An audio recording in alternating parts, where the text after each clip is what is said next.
Benarkah Gibran percaya diri dan berusaha menenangkan Prabowo? Apa faktor kekuatan sosok Gibran dalam Pilpres? Kita bahas bersama Andre Rosiade, juru bicara tim pemenangan Prabowo, dan Hanta Yuda, Direktur Eksekutif Poltreking Indonesia. Selamat sore, Bung Andre, Mas Hanta. Selamat sore, Selamat sore, Cindy. Cindy. Baik. Selamat sore, Mas Bang Andre. Siap. Bung Andre, kemarin Ya. Gibran bilang tenang, Pak Prabowo tenang, saya sudah di sini. Emang sebelumnya Prabowo nggak tenang sebelum ada Gibran? Enggak lah. Itu kan kalimatnya begini. Tenang saja Pak Prabowo, tenang saja, saya sudah di sini. Itu jelas menunjukkan beberapa hal ya. Pertama, rasa percaya diri yang luar biasa dari seorang Mas Gibran. Mas Gibran sebagai anak muda tidak menunjukkan depan panggung, tapi beliau begitu percaya diri, ya, meskipun banyak yang meremehkan beliau, bahkan dianggap anak kecil, anak ingusan, dan seterusnya. Dan yang kedua, ucapan tersebut sekaligus juga membantah rumor dan isu liar yang ditiupkan di berbagai medsos bahwa selama beberapa hari ini, bahwa menjelang pendaftaran pasangan Pak Prabowo dan Mas Gibran, bahwa duet Pak Prabowo dan Mas Gibran dikatakan akan batal. Yang ketiga, ucapan itu sekaligus meneguhkan tekad Mas Gibran untuk berjuang bersama Pak Prabowo untuk menjemput kemenangan dalam Pilpres 2024 secara demokratis, jujur, dan adil. Jadi itu pesan dari Mas Gibran berpidato, tenang saja Pak Prabowo, tenang saja Pak Prabowo. Karena memang begitu banyak isu yang menyatakan bahwa Pak Prabowo dan Mas Gibran ini akan batal mendaftar. Dan kita harus jujur bahwa hampir semua orang menyatakan pidato Mas Gibran itu di luar ekspektasi, ya, bahwa Mas Gibran ternyata punya kemampuan narasi, artikulasi yang luar biasa. Berarti Bung Andre bukan sehingga karena orang-orang tenang Pak Prabowo saya ada di sini tuh soal ketar-ketir Prabowo Subianto menunggu Gibran untuk bisa akhirnya bergabung dengan koalisi Indonesia Maju menjadi bacawa pres Prabowo. Gimana Cindy? Dengan tenang saja Pak Prabowo saya ada di sini itu seperti menenangkan Prabowo yang sebenarnya mungkin ini kan kesan ditangkap oleh publik, jangan-jangan Prabowo ketar-ketir nih sebelum Gibran resmi bergabung dengan Prabowo Subianto sebagai bacawa pres. Nggak ada yang ketar-ketir. Tadi kan saya sudah jelaskan, ini kan penegasan Mas Gibran aja gitu loh, untuk membantah daripada kubu yang selalu meniupkan isu bahwa Pak Prabowo dan Mas Gibran itu akan batal mendaftar.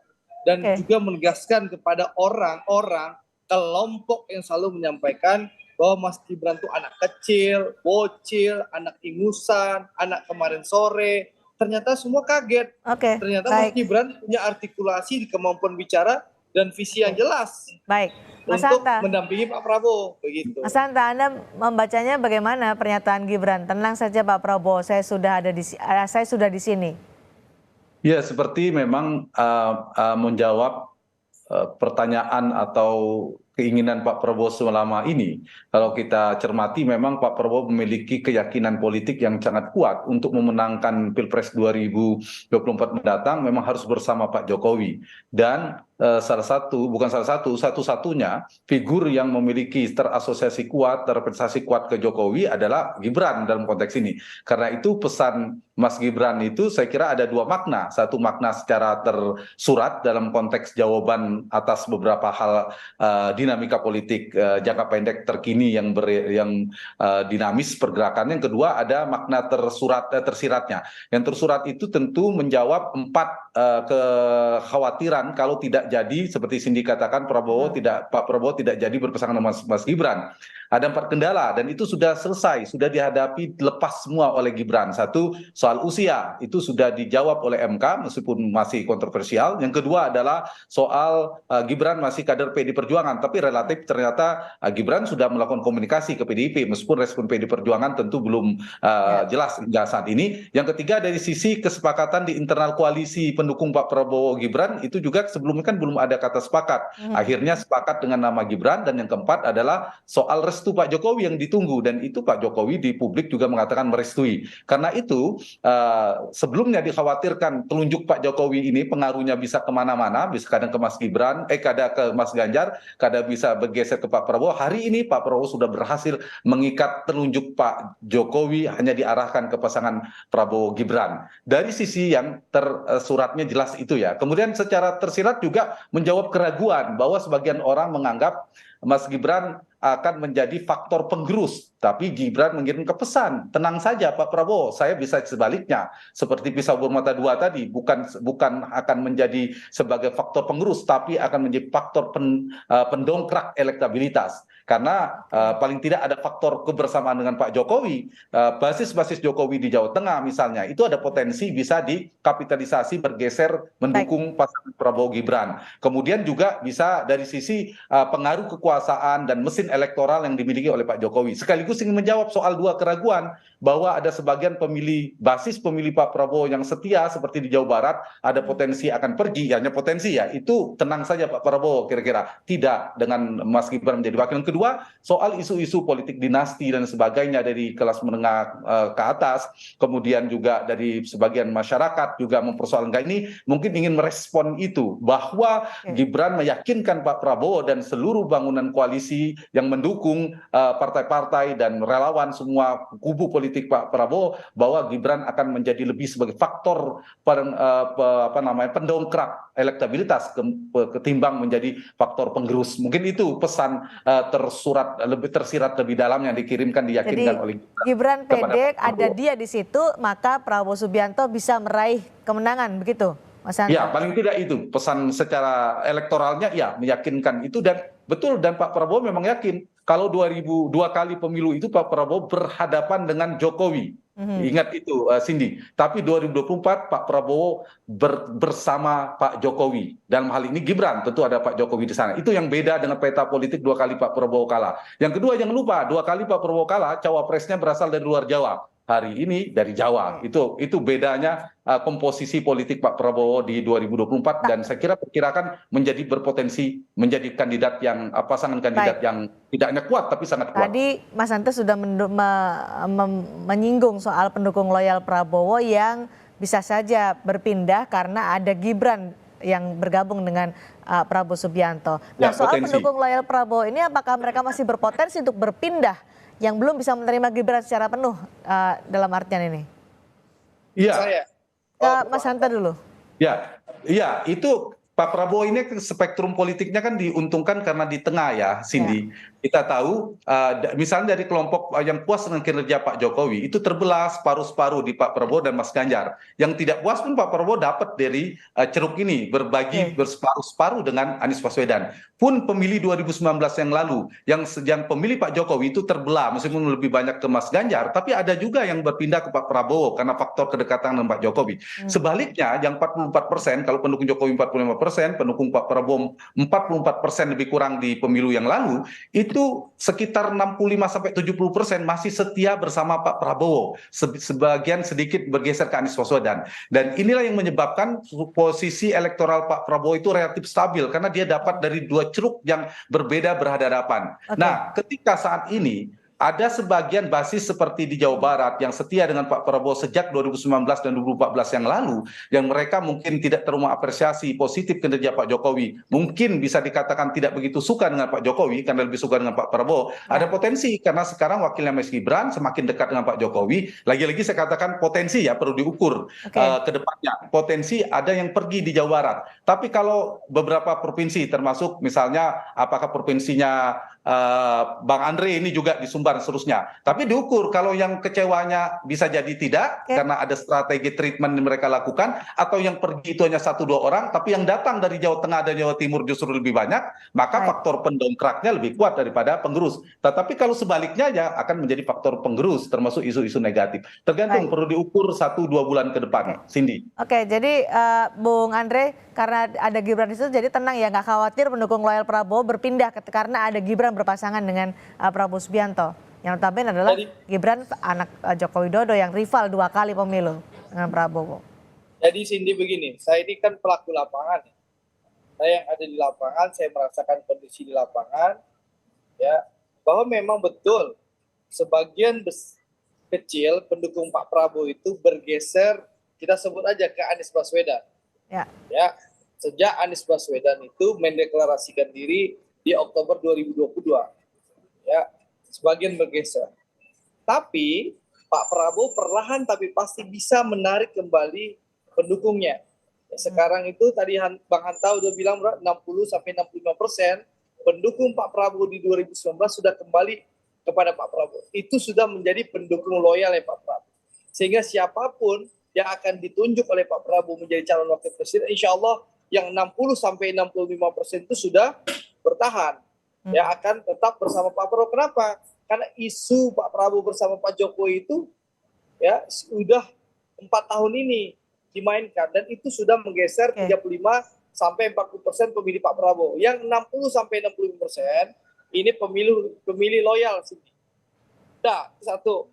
Yang kedua ada ceruk pasar kedua, namanya pemilih Pak Jokowi. Dengan Pak Prabowo bergabung dengan Pak Jokowi, kita bisa lihat angka pemilih Pak Jokowi 2019 yang bersama Pak Prabowo sekarang sudah di angka 30%. Baik. Ya. Nah, dengan bergabungnya Mas Gibran ini, potensi yang 30% pendukung Pak Jokowi yang bergeser ke Pak Prabowo, itu insya Allah bisa bertambah menjadi 50-60%. Jadi seandainya Pak Prabowo bisa mempertahankan 60% pemilih lamanya, plus bisa mendapatkan 60% pemilih Pak Jokowi, insya Allah kita akan selesaikan 14 Februari dengan satu putaran. Anda yakin satu putaran, Bung Andre? Insya Allah. Namanya juga usaha. Hai. Tentu ada ikhtiar dan doa, Cindy. Oke. Bung Andre, tapi kan saat ini yang menjadi matematikanya jelas, ya, yang menjadi concern. Matematika jelas. Makanya kita lihat ya, sejak Pak Prabowo akan bergabung dengan Mas Gibran, serangan-serangan semakin wow gitu. Menyerang Pak Prabowo bukan menyerang Mas Gibran. Karena kenapa? Karena tahu potensi bahwa pemilih Pak Prabowo di Pak Jokowi itu sudah bisa bertahan 60%. Pemilih Pak Prabowo di 2019 itu bisa bertahan Bung Andre. 60%. Sekarang ada potensi yang 30% pemilih Pak Jokowi di 2019 insya Allah akan bertambah menjadi 60%. Baik, jadi, Bung Andre, Mas saya potong. Yang menjadi concern adalah saat ini Gibran masih kader PDI Perjuangan. Apakah itu akan menjadi hambatan ketika proses ini berlangsung kampanye kemudian sampai pemilu nanti? Cindy, jadi gini Cindy, urusannya Mas Gibran tadi setelah Mas Gibran selesai pemeriksaan kesehatan di RSPAD, beliau juga di doorstop oleh teman-teman wartawan, dia sudah menyampaikan bahwa urusan beliau dengan PDIP sudah selesai. Beliau sudah bertemu dengan pimpinan PDIP. Sudah mengundurkan diri dari PDI Perjuangan, artinya kalau sudah selesai? Menurut saya itu sudah clear. Kami tidak ingin masuk ke ranah itu. Itu urusannya rumah tangga PDI Perjuangan. Tidak etis dan tidak elok, kami mengomentari sini. Tapi kan kadernya menjadi baca wapres Anda, apakah perlu dipastikan untuk keluar atau mengundurkan diri terlebih dahulu? Cindy, mohon maaf ya, nggak usah maksa bertanya. Itu urusan rumah tangga PDI Perjuangan.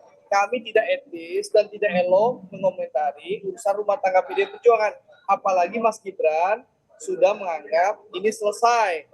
Tadi pernyataan beliau di SPAD Gatot Subroto, beliau menyatakan bahwa urusannya sudah clear. Ya, jadi tentu kami tidak bisa mengomentari. Apalagi KPU kan tidak mensyaratkan pendaftaran Mas Gibran harus keluar dari KTA PDI Perjuangan. Gitu loh, Cindy. Kenapa Cindy yang begitu repot menanyakan hal itu gitu loh. Itu ini kan karena masih menjadi polemik juga. Melanggar konstitusi gitu loh Cindy. Yang fokusnya kami saat ini bagaimana berbicara yang positif dan baik-baik soal Pak Prabowo dan Mas Gibran dan memastikan bahwa visi, misi, dan program Pak Prabowo dan Mas Gibran sampai kepada rakyat. Sehingga rakyat akan menentukan pilihan. Oke, Bung Andre, kamu sudah dapat poinnya. Gitu. Mas Hanta, apakah itu akan menjadi hambatan atau kendala dengan status Gibran Raka Buming Raka yang masih menjadi kader PDI Perjuangan? Dan apakah tadi yang dinyatakan oleh Bung Andre bisa menang satu putaran terwujud dengan adanya Gibran bergabung dengan Prabowo Subianto? Analisa Anda. Ya, yang pertama dari sisi relasi dengan PDI Perjuangan ada 3 catatan saya. Yang pertama dari sisi administratif, normatifnya memang tidak jelas ya, tidak clear di posisinya, baik dari pihak PDIP maupun dari pihak Gibrannya. Meskipun Mas Gibran mengatakan sudah ketemu Mbak Puan juga mengatakan tapi tidak ada kan surat tertulis pengunduran dirinya. Jadi memang tidak jelas posisinya. Yang kedua, nah ini dari sisi persepsi publik, mereka paham betul ini, sama-sama paham politik. kalau ada yang keliru merespon, yang kita tunggu kan respon PD Perjuangan. Ya. Nah, kalau ada yang keliru merespon, PD Perjuangan tiba-tiba memecat Gibran atau Gibran tiba-tiba resmi mengumumkan pengunduran diri, itu kan bisa dikapitalisasi oleh lawan politik. Ada yang kesan terzolimi, dan kita tahu dengan karakter masyarakat Indonesia yang melodramatik itu akan suka mendukung pada orang yang terzolimi. Jadi saling nunggu ini untuk membangun persepsi publik. Saya kira kedua-duanya sama-sama saling berhati-hati. Nah, yang ketiga dari sisi politik ya, yang saya kira memang kita ingin melihat hubungan, sebagian memprediksi hubungan PD Perjuangan dengan Pak Jokowi, dengan Gibran akan berlangsung terang-terangan, perangnya akan ada berayuda dan seterusnya. Tidak, menurut saya justru atau sampai menarik menteri dan sebagainya. Saya kira PD Perjuangan berhitung. Jadi potensi perang dinginnya yang akan kuat ya antara keduanya. Jadi menurut saya soal posisi PD Perjuangan ini yang paling ditunggu respon PD Perjuangan ya bisa jadi seperti ini akan sama-sama melihat ini, sama-sama menunggu untuk mengukur persepsi publik karena sama-sama berpengaruh pada elektabilitas pasangan Ganjar dan Prabowo. Yang kedua, saya ingin menjawab pertanyaan Cindy soal potensi putaran satu putaran. Per hari ini datanya, menurut saya sulit sekali ya. Per hari ini datanya sulit untuk berlangsung dalam satu putaran. Karena apa? Karena satu, secara elektabilitas gapnya ini sangat kompetitif di margin of error, terutama Prabowo dan Ganjar ya. Meskipun Pak Prabowo unggul tipis di beberapa survei, tetapi ini juga gapnya sangat tipis. Dan jarak di antara tiga ini kan kisarannya 25 sampai 40-45%. Kalau ini konstan pergerakannya, maka sulit akan ada yang di atas 50%. Di saat yang sama tidak ada juga yang di bawah 10% satu digit, sehingga ada persebaran yang merata. Nah, saya kira ini akan sulit bagi salah satu kandidat untuk memenangkan pertarungan dalam satu putaran. Sekalipun Mas Gibran dengan faktor tadi yang disampaikan oleh Bang Andre ada potensi melentingkan elektabilitas Pak Prabowo, tapi kalaupun setinggi-tingginya menurut saya sulit ya sampai 50%, karena Pak Anies dan Ganjar itu perolehannya semuanya di atas 25%. Jadi dari angka itu sulit sekali, tergantung nanti pergerakan. Tapi kita lihat bagaimana momentum politik, performa elektoral di masing-masing kandidat terkait isu yang bergulir, program yang ditawarkan, kemudian performa personalnya, dan bergeraknya mesin-mesin politik elektoral. Kalau dalam 2-3 bulan ternyata ada sesuatu yang luar biasa lompatannya, bisa kita koreksi berdasarkan data survei. Tapi per hari ini saya tidak ada melihat tanda atau prakondisi Pilpres bisa berlangsung dalam satu putaran, dan kita rakyat Indonesia bersiap-siap baru selesai di Juni 2024 mendatang dengan putaran kedua. Baik, akan semakin menarik dinamikanya sampai 14 Februari 2024 nanti. Terima kasih Mas Hanta Yuda, terima kasih juga Bang Andre Rosiade sudah bergabung di Sapa Indonesia Malam hari ini. Terima kasih Bang Anta.